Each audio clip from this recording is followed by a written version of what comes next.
In this video, the time. And he hasn't looked back since. What a There great he goes. uppercut.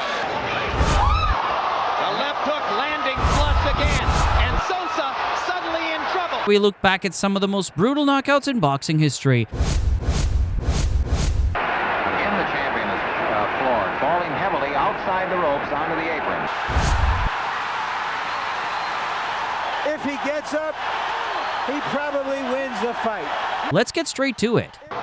Talk about a guy being fired up. Sosa is really fired up. He's got a tremendous opportunity to emerge from obscurity, and he has confidence that he can do it. But Jones is starting to show that incomparable hand speed as he beats a tattoo against Murky Sosa's head with the left hook. All right, break, step back.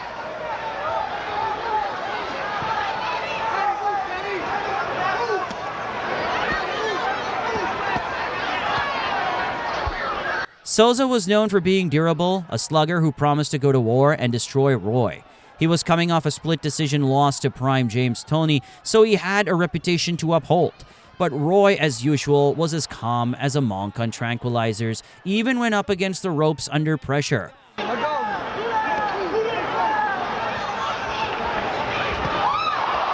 left hook landing flush again, and Sosa suddenly in trouble as he weathers the kind of assault he's never faced before. Jones sizing him up and trying to finish.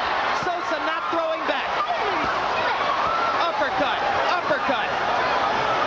And it was Jones' footwork that actually put Sosa in trouble. Right hand over the top, partially blocked.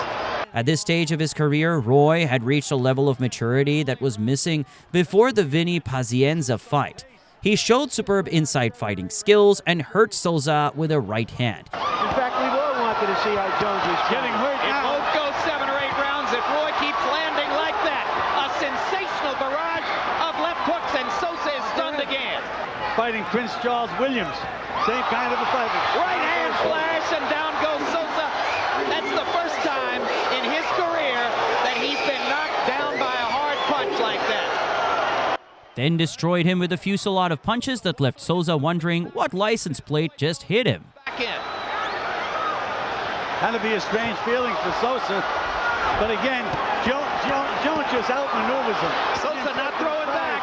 Not throwing back. In trouble as Ken Zimmer stops the fight. And now Murky goes after the referee. I want a good, clean fight. I obey my commands at all times. Okay, these trunks are a little high. Está un poquito alto los calzones. Okay, bien. Okay, shake hands. Good luck. Ricardo Lopez, he does like to use the right, but he told us he's determined to be the best left hand in the business. He says a fighter is only as good as his left hand. Lopez had fractured his knuckles in the Tabanes fight and was out of action for a year. He made his return against Ala Villamor. Lopez put on one of the finest performances of his career. That's exactly right. But it seems like the overriding factor here is not so much the offense. You know, Bobby, you watch perfection like this, you think of great fighters like Willie Pep. And I think of a very young Muhammad Ali. His movement was exceptional. Find it. It's good to see one guy that has that. He has genuinely mastered it all. Defense, offense, to the head, to the body, with his feet, with his hands, with his head. He slips, he moves, he steps in, he puts his head in the right place. He's safe on a counter. He just really does everything so well. He was sharp with his offense and made Villamor pay for every mistake.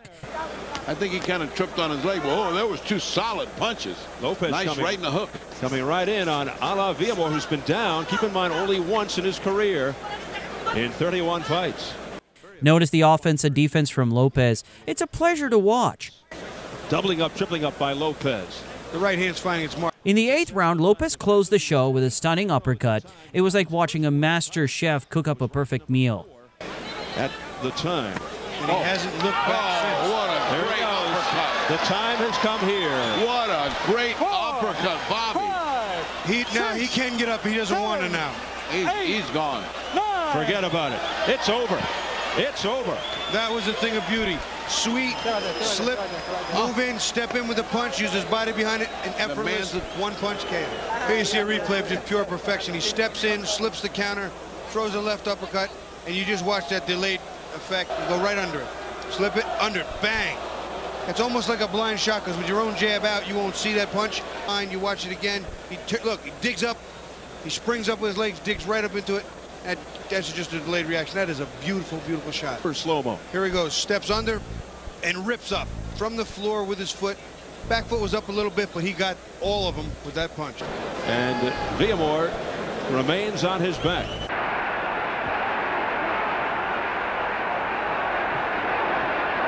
The champion goes down. Referee Harry Kessler shouts the count into his ear. He staggers.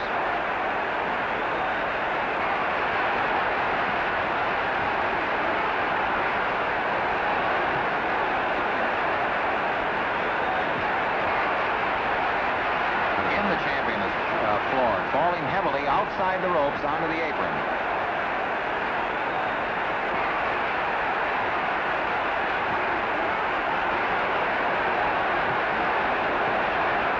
Saved by the bell. That's all. The referee stops the fight at 1 minute and 52 seconds of the 12th round. Carmen Basilio wins the welterweight championship of the world. We called them shoe shine punches earlier, but we're not the ones that are absorbing the shoe shine. Yeah. Oh, there's a big, stiff left jab, and then left hook, right hand. Yeah, he's got Feliciano in trouble. He's on the assault. Feliciano won't go. He's in big trouble, and the referee surely has to stop the fight. And it's a good stoppage, though. He can hit 5 or 6 times without being able to defend himself. And there's a case where a guy's going to take a knee. Kermit Cintron was an absolute unit at 147 pounds. He looked like he could have fit in just as easily in the next weight class up. When he stepped into the ring, you could almost hear his opponents thinking, wait, this guy made weight? Like he's hurt, he is hurt. I don't know what that's about, but I don't know if the guy hit him or not. I think maybe the guys in the truck were shot. He looks like a celebration out, too, after it's all over. Check out the celebration. But a great explosion of punches here. The champion reaches down and shows his pedigree. Cintron got the stoppage with some brutal shots that left his opponents out on his feet for a moment, eyes glazed like a donut. But what made this win even more impressive was that Cintron wasn't exactly fighting at full strength. After the fight, Cintron revealed he had hurt his hand in the first round.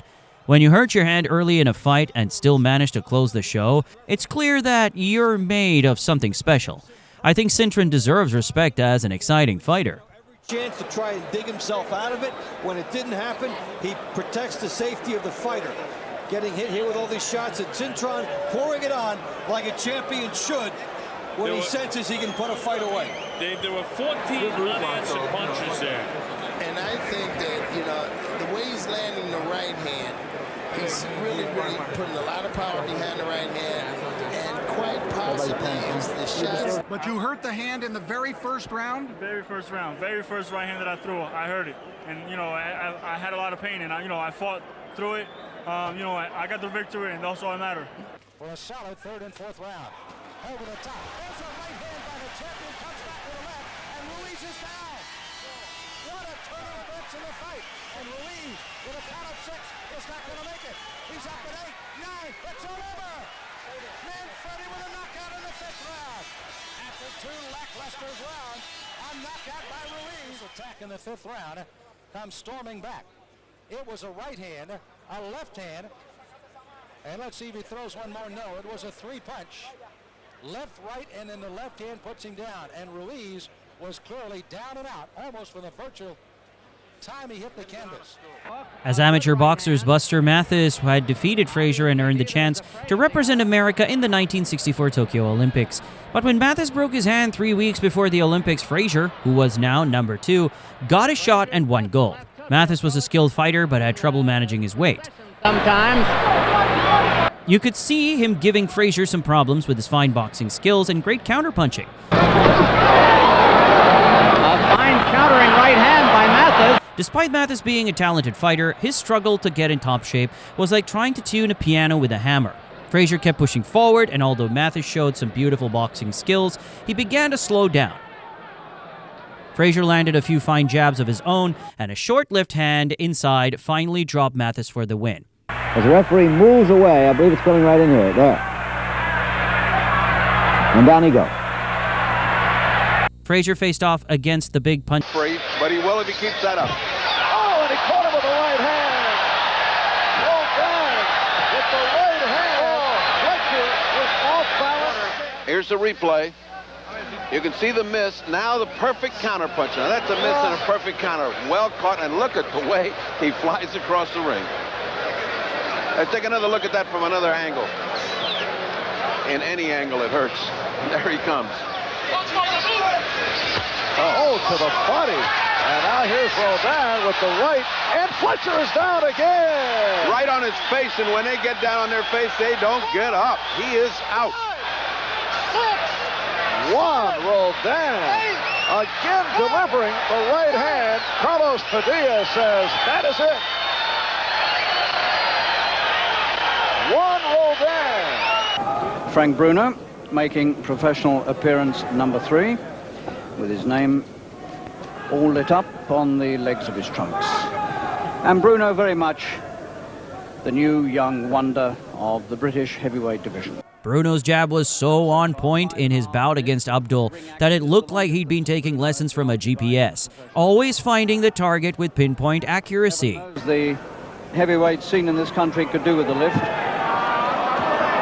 And Stevenson folding up on the middle rope and comes out over it, and his foot appears in my face, and he's not going to make it back.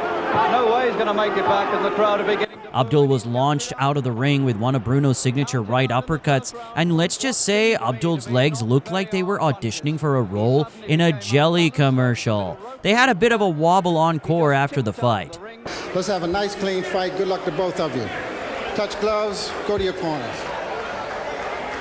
They were getting it on early, huh? After an intense stare down, Hopkins came out and put combinations together immediately. Exactly. One thing that happens as we see Bernard putting combinations together and doing body work, one thing that happens when you begin knocking everybody out is that you get overconfident, think you're going to do it to everybody. And this one looks like it's going to go that long, Charlie. And to come back and do as well as has done in the boxing arena. That short left hook inside really hurt Stokes. It was like the kind of surprise you get when you accidentally walk into a glass door. Unexpected and really painful. Look at the short shots, short pinpoint punching. Look at the uppercuts. And mixing them up, looking at his work, getting his work done. The short hook was just too much for Stokes. He's rated number 3 in the world in the IBF rankings right now.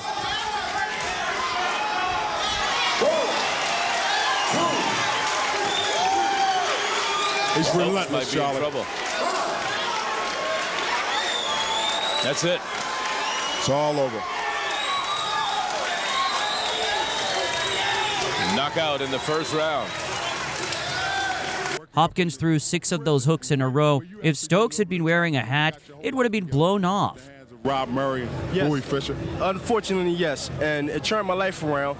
And it's basically not what I've done and what I experienced in the past. It's what I'm doing now. But it motivated me. It gave me a new life. Yes, I've been in trouble. I've been in trouble previous times. But I'm on the road now. I got a second chapter of my life. I'm 27 years old. A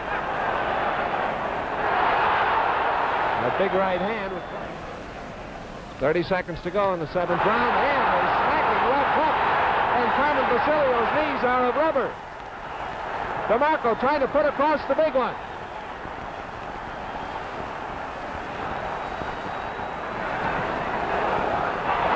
A solid right hand smash staggers Tony DeMarco.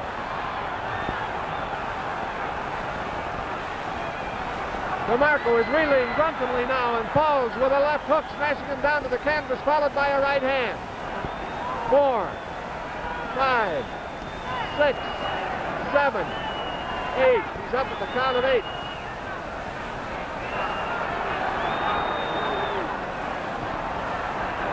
Carmen Basilio pounding him in there, and the referee stops the fight. This fight a duplicate of the one last June the 10th, as Carmen Basilio still on the canvas in the center of the ring, unable to get up. He was absolutely helpless, was about to topple. Here's the ring position. Akinwande is methodically measuring the distance, looking for that perfect opening. Nice right hand. Jeremy Williams. Nice Straight right hand, the same punch. Set up with the jab, same punch. It's over. That's it. No way. And there it is. He gets full extension on that right hand, and you can just see the impact. Williams is out cold before he even hits the canvas. There were some questions about just how durable Jeremy Williams could be at 216, and some people question how much of a chin he really had. Akinwande, not the biggest of punches, but that was a clean right hand. That was a clean right hand, and as you pointed out, when you're coming in, it doubles the effect of the punch. You know, you got to give this guy credit. Williams came in to fight, and he was reckless. I always thought that Henry Akinwande's style closely mirrors that of the Klitschko brothers. Akinwande, like the Klitschkos, is all about keeping things at long range, using his height and reach to his full advantage. Here you can see Akinwande maintaining his distance, using that long jab to keep Williams exactly where he wants him. He just doesn't block. He comes right down the middle, right inside his left hand. He's patient, biding his time, waiting for the perfect moment to strike. Now watch as Akinwande steps in, fully extending that right hand. Look at the precision and the power behind it. Every inch of his reach is put into that punch. And he was in trouble. Not the first time he's been down, and a smiling Henry Akinwande will go back to Tallahassee, Florida as the new champion. The WBO heavyweight title is vacant. Good Tate, crisp, left from the right. Oh, and down he goes. Tate stepped over to the right, dropped the short right hand. Those are the ones that knock you down, the ones you don't see. 7, 8. You okay? Okay. One under the eye and from the nose. Oh, and then Maynard just put his knee down defensively. Frank Tate comes over, does a somersault in the ring. The overhand right. He went down. But you're right, Jim. It is like a sparring. Very nice right. After winning Olympic gold in 1988, Lennox Lewis turned professional and immediately went on a spree of turning journeymen into human piñatas. Poor Greg Gorel. His body was the first to discover just how much damage Lewis could do. It was like Lewis was auditioning for a role in Rocky as the bad guy. Gorel got turned into a punch bag real quick. The stoppage was more of a mercy rule in action. Gorel had taken a beating so bad, he probably started questioning his life choices. Distance, hardly a shot was coming back from him.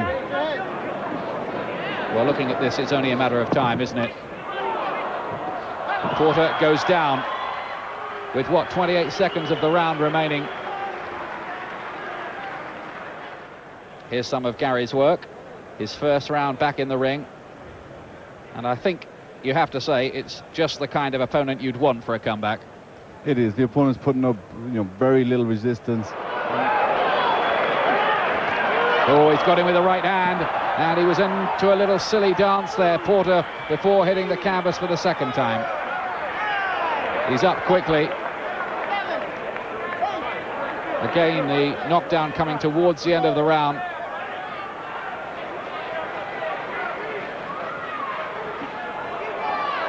Left hook got through as well. He's all over the place, Porter.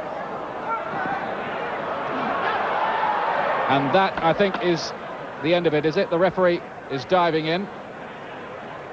I think he's saying that's enough, yeah, and that's not a bad decision, I think. He just connected with the right hand there, and that's the left hook to finish it off. But what we've seen from KP Porter was not an awful lot of resistance, and obviously Gary teed off on him with great power here. Liston destroyed Amos Johnson. Johnson made the mistake of trading hooks, and Liston capitalized with a beautiful uppercut of his jab. It was like playing poker with a man who only had aces up his sleeve. It's not that you're taking your opponent too lightly tonight. No, I'm not taking him lightly, but he's going to get beat, just like the rest. Brendan, you've been in many dressing rooms. Why is this lad so relaxed? He's expected to be focused and tense at this stage. I'm cool. Self-belief. Notice the speed of the Prince's lead left hook here.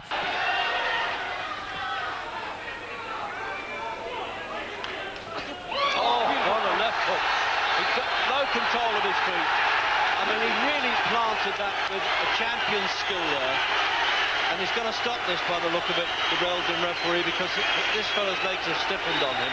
Now the referee should stop now, Reg. Yeah, he's over. That's the last thing we want. He lands a punch in open space that his opponent just doesn't see coming. It's like he's in a different time zone altogether. Hamad's speed and reflexes were just top tier. The feel in his legs altogether, Jim. Is that up, Jim? I was saying that I think the referee's going to stop this. I thought he was going to count him out because he wasn't in a position to totally defend himself. And that really was a blitzer of a punch. I think the referee dropped the ball in this fight by letting the opponent continue after that knockdown. It was like watching someone try to keep going after running into a brick wall. Finding him up there, I knew he's dropped his hand. The hook is coming up now. Look, it's just there. Oh, what a beautiful shot. I thought he should have stepped in there because this hook here was just awesome. It was just there. I mean, the shot was just a great shot and it took him out completely. Jamie Moore really finding the sweet shots early doors. I'm amazed at how well that beautiful shot. Left hook, and down goes Piccirillo in the second round, and that was a legitimate knockdown and a heavy fall. He was disorientated. But you can see the kind of apprehensively, what a beautiful left hand. The left hand is working so well for Jamie Moore. Unsteady on his legs in the third, and the body shot, that was a beautiful one! That's a finish! Piccirillo in his corner, and the gum shield's out. He's in desperate pain. The fight is going to be over. There's no way he's going to make this. Knockdown, third round. The place erupts. Jamie Moore has his night at 30. He is the European light middleweight champion. But no way could you look at that shot. Just as soon as it landed, you can see him turning away, spitting the gum shield out. The fight against Meldrick Taylor was a world title unification bout in the 140-pound division. Both fighters entered the ring undefeated, like two gladiators in an epic showdown. Taylor, an Olympic champion, had lightning speed and footwork. During Taylor's ring walk, his trainer Lou Duva was getting more worked up than a caffeinated squirrel because there was no music playing. Put the music on! Already things aren't going the way Lou wants them. Taylor's strategy was to stay off the ropes and use his speed to counter Chavez's attacks, like trying to outrun a speeding car. Returns. So it could be that. In the second round, Chavez did some damage, opening a cut inside Taylor's mouth, like adding insult to injury. He's dropping it. Yep, and Chavez is throwing over the top of Taylor now, beginning to land with more consistency. Right hand leads, doing the damage for Chavez now. A solid left inside. The fight was a back-and-forth battle. Taylor was fast. Chavez was relentless. Jim, this kind of fight, this inside fight, it wears a fighter down. Despite Chavez landing fewer punches, Taylor's face was like a map of bruises, with his left eye swelling up. Chavez landed a left. Taylor flurries furiously in return. It was clear that Chavez was wearing Taylor down like an ocean eroding a cliff. Taylor's hands were fast, but Chavez's shots were sharp and painful. That gets back to the fact, Ray, that Chavez has not done damage to the body like he usually does. He hurt Chavez just then. Right now. Taylor still blistering Chavez inside. Meldrick Taylor's getting his entire body behind his punches. He's not really known to be a big puncher, but here he's getting a lot of leverage behind the left hook of his. It's an unnecessary chance to get back into this. Look at the speed of Meldrick Taylor's flurries. Chavez with a right hand. At the end of the ninth round, I agree with Harold Letterman, who had given every round to Taylor. Larry, you've got it 90-81, 9 rounds to nothing in favor of Meldrick Taylor. For the love of God, throw everything you've got, Julio. Yeah, when the cornermen start saying, for the love of God, they know how desperate the situation is. Chavez knew he was down on the cards and stepped up his game like a player pushing the easy button in a video game. From the mouth and the nostrils, both eyes beginning to close. Chavez is coming on. Watch the legs of Taylor.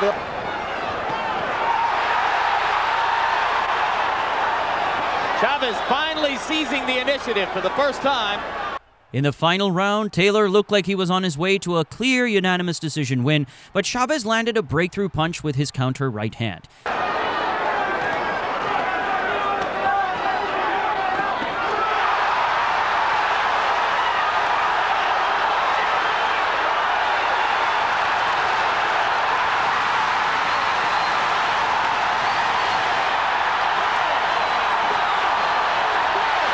If he gets up, he probably wins the fight. I can't believe it. Unbelievable. Richard Steele stopped the fight with fewer than 5 seconds to go. You're going to watch Lou Duva go crazy now. You're going to watch Lou Duva go absolutely berserk. This is one of the most unusual calls by a referee in the whole history of the sport. I cannot believe they stopped that fight.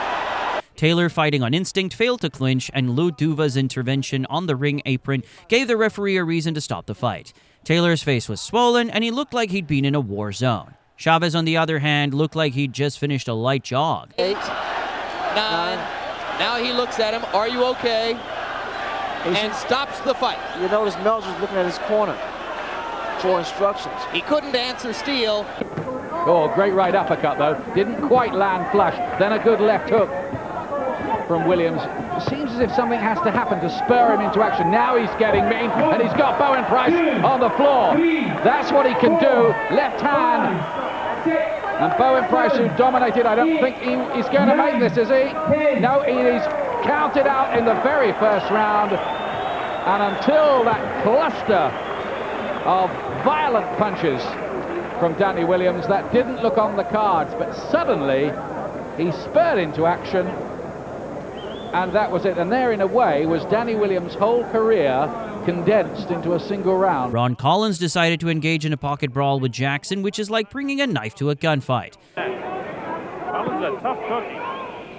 Body shots downstairs. Collins trying to fight upstairs. Uppercuts by Jackson. This is round 5. And right now, Collins, he's there with the left hook. And Jackson waving at him. What's it going to take to put him down? He hits him again and he won't go. Right hand gets through. What Collins should do is hang on if he just stays there. And Collins finally goes down. Julian Jackson, frustrated by the fact that this guy, the counts up to 5 and 6 and 7, his legs are still rubbery. That's it. The referee decides to stop the fight. It'll be scored as a 5th round TKO. Jackson set up a left hook and Collins fell for it, like a rabbit caught in the headlights. On Queer Street right now. The left hook is what gets him in trouble.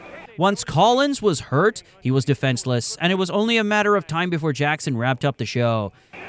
Big right hand there. And that one finally did dump him. And in the corner, Acosta may not be the fastest heavyweight, but his manager, Tudo Zavala's got the fastest mouth in Latin America. That was like a machine gun. And then little Mac Goodman, who sells umbrellas on Miami Beach, said, mucho jab, mucho jab.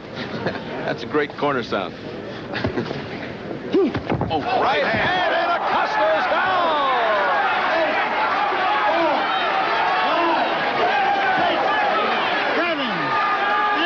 It is all over.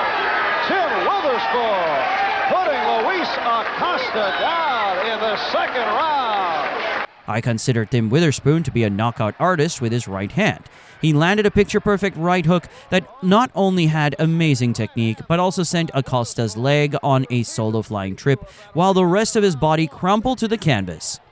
Young Witherspoon was definitely a force to be reckoned with in the ring. His punches had a way of making a dramatic statement, and his opponents quickly learned that a right hand from him was less of a friendly tap and more of a one-way ticket to a very abrupt vacation on the canvas. So the punch landed. Now, watch how he throws his shoulder and his whole body. Watch. Right through there. Perfect right hand, and look what it does to poor Luis Acosta. So Tim Witherspoon